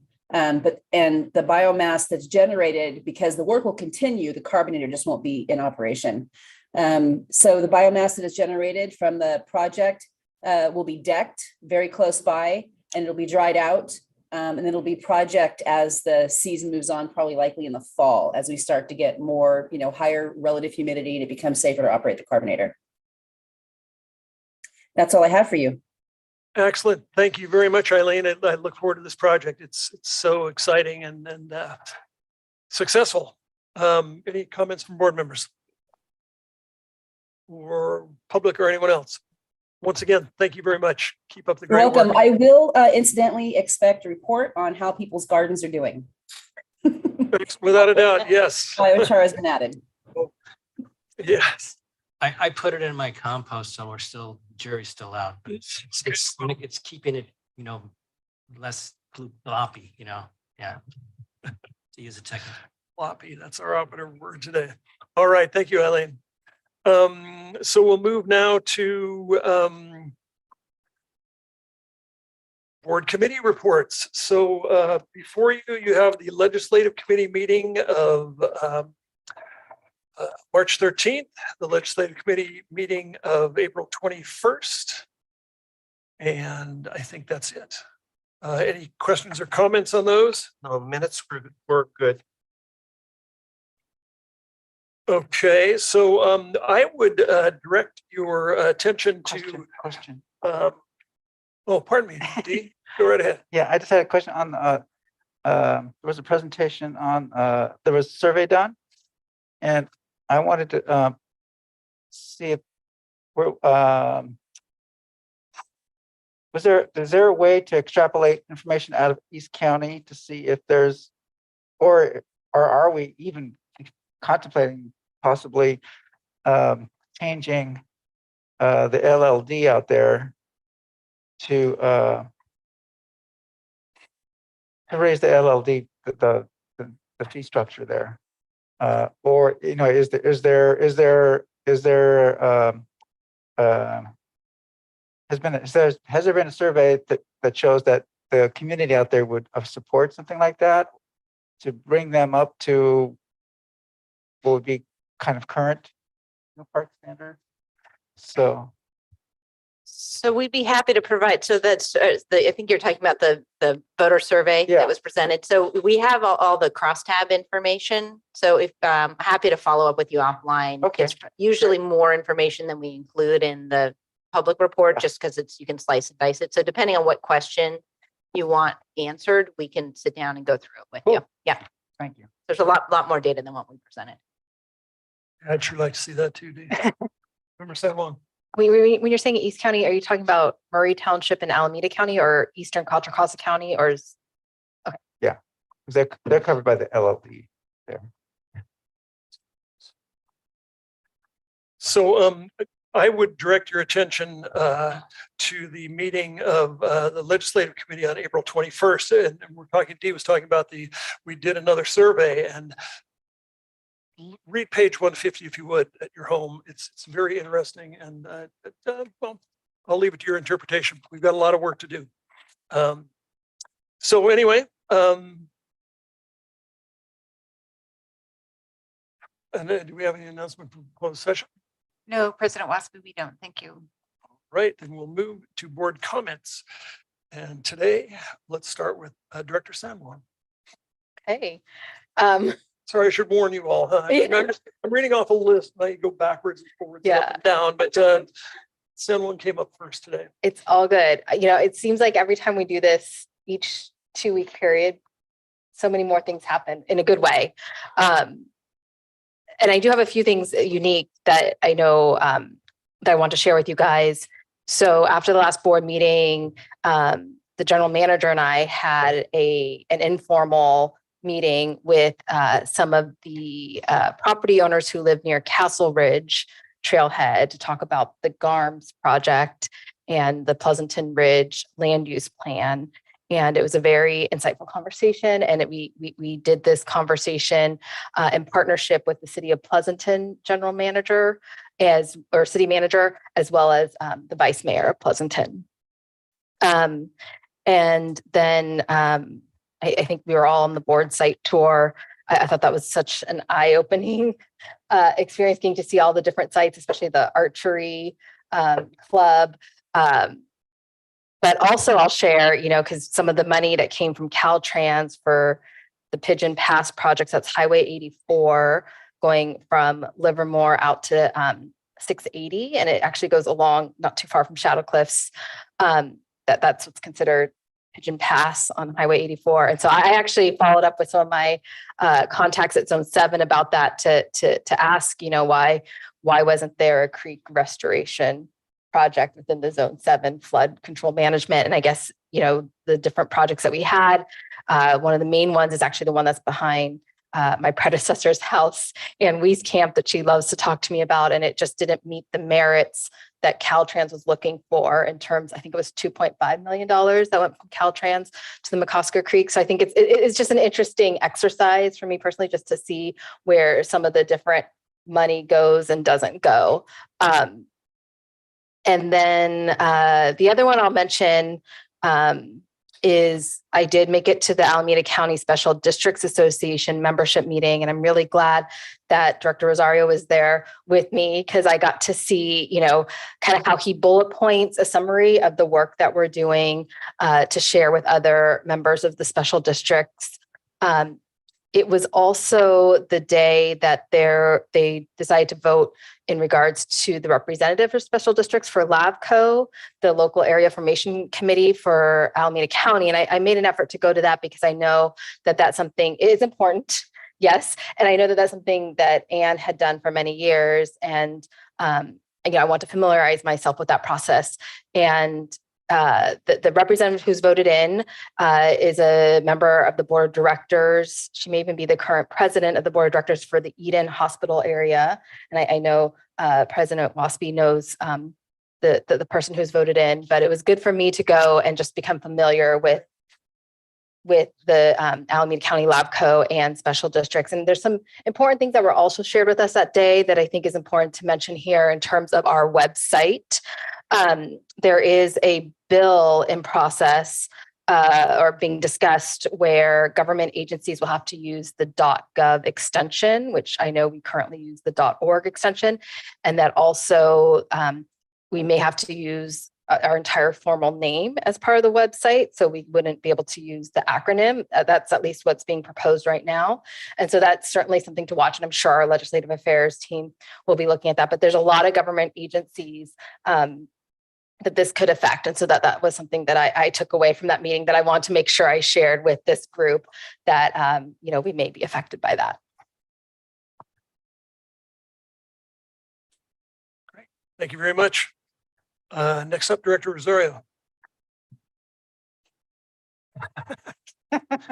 We're really bouncing Is this today. a surprise? Pardon me. And in the queue is Director Eccles. Oh, so great. So on 5/3, the employee appreciation day was really very successful.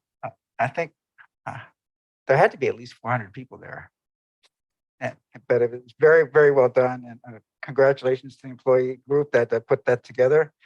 Hope that continues. And then the tour, great. kudos to park staff for putting it all together. I thought that was one of our better ones. I don't know if it's because it's my word, but I just think the subject matter was very compelling. And then let's see. Oh, and then the next day, 5/6, I attended the John Muir Land Trust Harvey dedication in the rain, and we were recognized for our efforts there. And Rachel Lamb was there. She did a lot of the from our planning. She did a lot of the work there to get that land transferred to John Muir Land Trust, and she has the plaque that it's in her office somewhere. And then, but it's very well done. And then on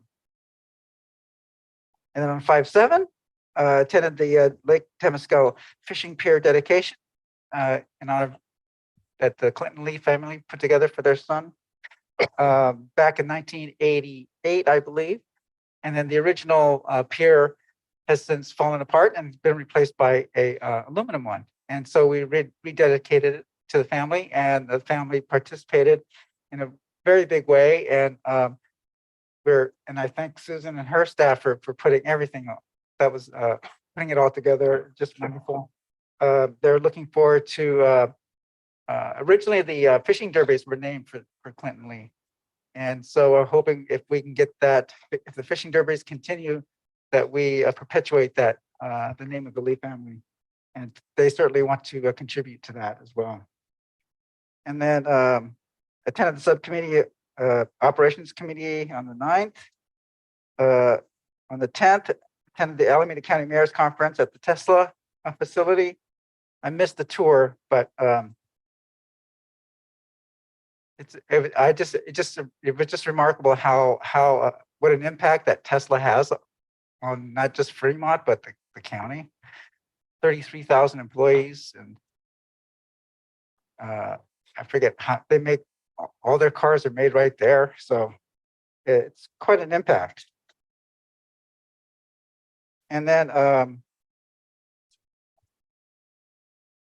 course, they're also the largest taxpayer in the county. I think Dennis brought that up.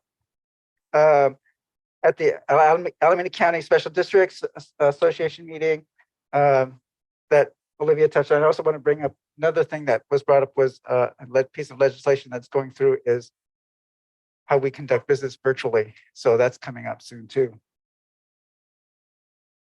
And then the board CIP session, great, I thought. I like the more intimate, closer tables. I think we got a lot of work done. I'm looking forward to the next session. On 5/15, I attended the Oakland DD Coalition. I'm there on the subcommittee for the Bay Trail, and it looks like we're coming to a head about whether we're going to abandon those sections where we can't get an easement through. So we'll see. They're going to do a little bit of a feasibility study to kind of determine which parcels are doable and which aren't. So I think at the next meeting we'll have more of an idea if we're just going to abandon the shoreline and just go streets. And then let's see. And then I'm here. So yeah. Very happy about that.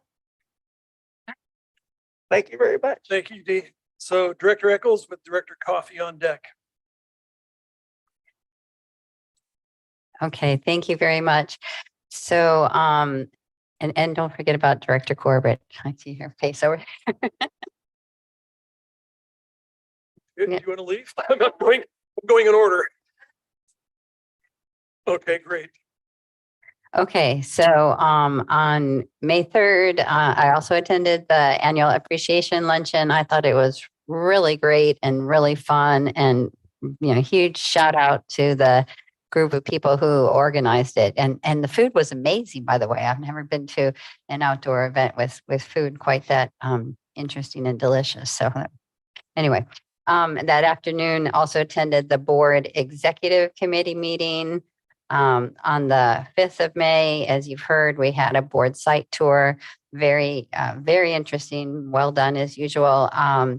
we went to the Sibley Volcanic Regional Reserve, and I really enjoyed learning about the restoration work of McCoster Creek and really daylighting all of that area. Just incredible work that's going on. And, you know, we've seen it on the slides a few times, but that's the first time I've been out there and really enjoyed seeing it in person. It's incredible.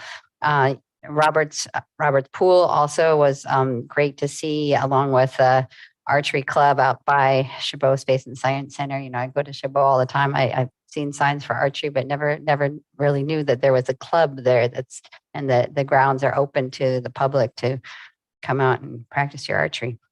On the 8th of May, I attended the Ecology Committee.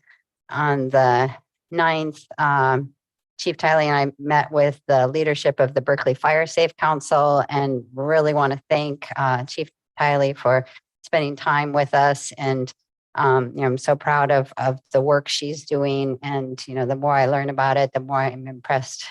And I know she's very busy. So I really appreciate her taking the time to join this meeting. And then on the 12th of May, we had a board study session on capital improvement projects.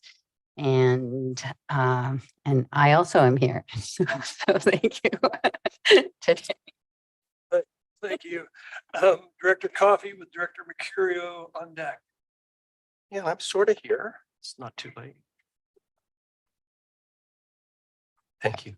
We've talked about the appreciation luncheon at Lake Chabot on the 3rd, and the exec committee. I guess we both had a busy day. Director Eccles, with those two events. On the 4th, May 4th, I was taken on a tour of some Contra Costa ranch lands, a hike actually with Seth Adams of Save Mount Diablo, a very beautiful land, and land that Save Mount Diablo thinks the Park District ought to be interested in. So I have to follow up with the general manager about that, actually. The board site tour was indeed unique and interesting on the 5th. It was my first opportunity to see the McCosker project, and it was quite literally doing God's work. We always like to, flippantly say we do God's work. That really was. That is a magnificent project that brings something back to nature the way it was originally intended, at least in this millennia.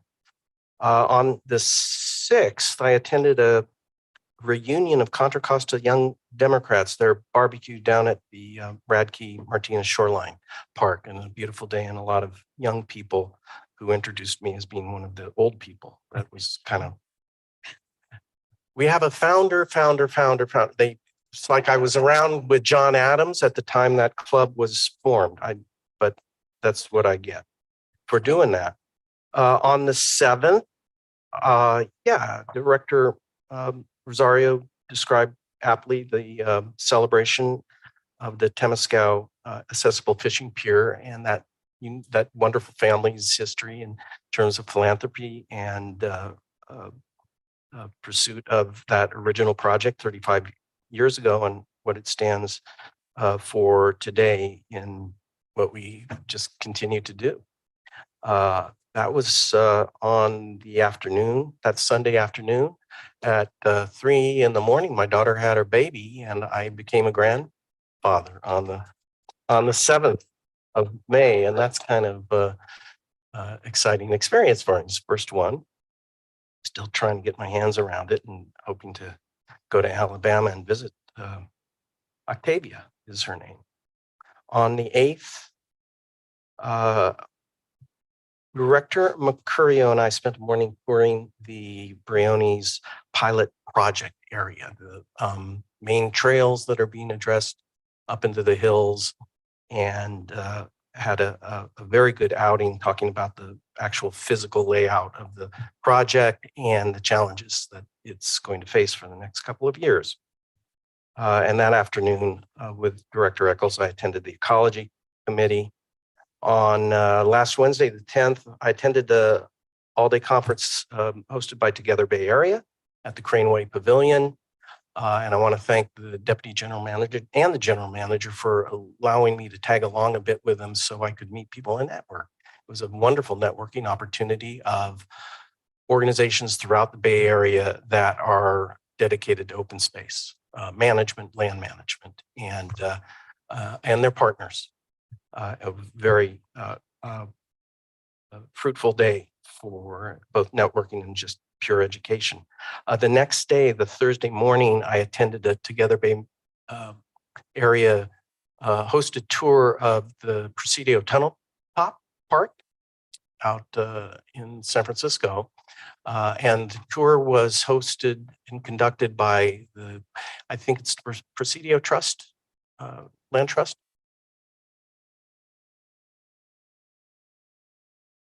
Yeah, I remember him having a Presidio Trust badge on, but it was certainly introduced as part of the Golden Gate Conservancy. And if anyone hasn't had a chance to go by that 14-acre park out there, it's really amazing and in the forefront of modern landscape architecture for urban parks.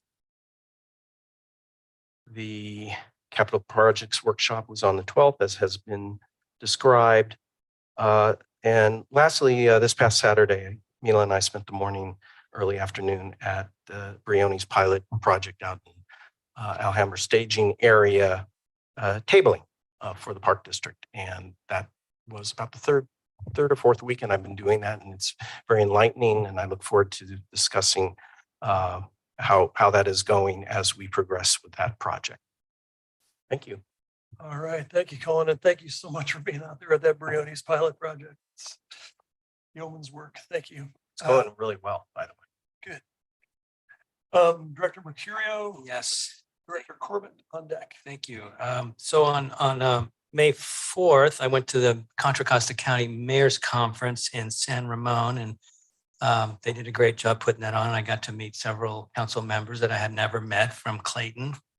And then on the next day, on the 5th, again, I was with I guess everybody else at the McOsker property tour and everything else after that. But I just wanted to say something about McOsker. I mean, that is something that I really was always looking forward to seeing, because when I was on the PAC these many years ago, we were talking about it back then, and I didn't think I'd ever get out there, but nor would it ever get done. But and both happened. It was great. So that was very good. And of course, just the chance to spend time with staff and other directors is also great too. And then Director Coffey mentioned the several-hour hike that we took up in Brioni to see the pilot project. I had not seen it before, and I appreciated his knowledge and insight as we were tramping all over the place and looking at things, how they were. And, I have a much better concept of it now. I too went to the Together Bay Area thing, which, by the way, I didn't realize until just before the thing started that used to be Bay Area Open Space Council. I was kind of wondering what that name signified, and we had some talks about that. But anyway, yeah. But I also had a Zoom meeting the day before, kind of like a pre-conference warm-up, and the director of state parks had a very inspiring California State Parks, who also spoke the next day and live. He's a great guy. He took us around. Remember when we were at the resources building, and it was a great talk. And then the in-person day had a lot of good stuff going on at Craneway Pavilion. Then the following day on May 11th, Director Coffey went to San Francisco. I went to Marin to do a bike tour of the Bay Trail, section of the Bay Trail in Marin County. And the main event was I don't know if you folks have heard about this. The Cal Park Tunnel is a former Northwestern Pacific Railroad tunnel that's been turned into a rail with trail project, which I knew about this in advance, but I didn't visualize how the heck they were able to pull this off. They actually built a wall inside the tunnel, so the trains go on one side and the bikes go on the other. It's pretty well lit, very nice. We got to ride through it. But the light rail service comes down from the north and terminates at, I'm not sure it's really in service yet, but Where's the tunnel? This is right by the Larkspur ferry terminal. Yeah. So the light rail service will get you right down and, it's maybe a couple 100-yard walk to the ferry terminal. Conversely, your bike will take you all the way to the ferry terminal because the trail goes right next to there. So that was pretty great. And then, of course, the board study session with capital projects, capital improvement projects. That was very interesting. Great, thank you. Member Corbett? Thank you very much. You've heard of most of these already, but on May the 3rd, I was very interested in the Employee Appreciation Day at Lake Chabot. What a beautiful spot. What a bunch of amazing employees that do such great work and keep our park districts the wonderful places that they are.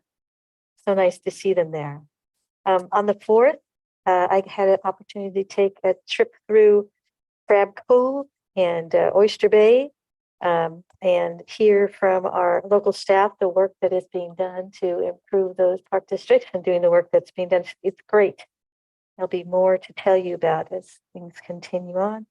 And on the 5th of May, most of us went on that field trip to the Roberts Regional Park area, the beautiful creek areas. We got to take a look at the pool and all the other spots on that trip. It was great. On the 9th, we had an operations committee meeting. And on the 12th, the board had the discussion with the East Bay Regional Park District discussion on capital improvements. But something important that everybody has forgot to say something about was May 14th, Happy Mother's Day, was a great weekend to celebrate that day. I think everybody here had a chance to celebrate that. So thank you all. Happy Mother's Day again. Thank you. On May 3rd, I attended the Employee Appreciation Luncheon. My only comment on that is I was doing my hike early in the morning and came upon that incredible group of what's the Employee Appreciation Committee, right? Boy, that is a great source of pride. That was an excellent idea. Those people were very happy to be there. They were energized. They really wanted to put on a great show, and I think they did an excellent job there. It's a great committee, and I think it energized a whole group of employees in this district, as well as the recipients, everybody that loved it. I also attended the executive committee with my fellow directors, and we came upon, or we will be recommending to the full board, an e-bike policy coming up pretty soon. On May 4th, I took a hike to Round Valley just with my friends and family, and boy, what a place. There's a lot to be said about being in a place where there's no one around you.